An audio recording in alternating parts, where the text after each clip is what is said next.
Před 3 lety jsem napsal knihu Politika, jaká nemá být, ve které jsem se snažil ukázat, proč je česká politika špatná a proč jsme jako občané se stavem české politické kultury nespokojeni.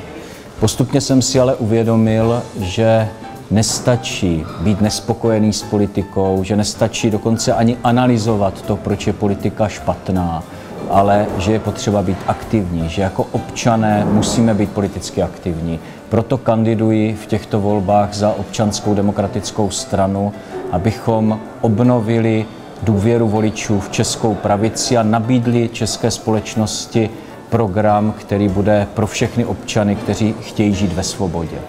Proto jsem také napsal text Politika, jaká má být, ve kterém právě ukazují základní hodnoty a principy, podle kterých musíme dělat pravicovou politiku v naší zemi. Já nechci jenom váš hlas, i když si ho budu velmi vážit, ale chci mnohem víc. Chtěl bych, abyste také byli politicky aktivní, abyste jako já začali pečovat o politické strany jako klíčové instituce demokracie, abyste se starali o naši politickou kulturu.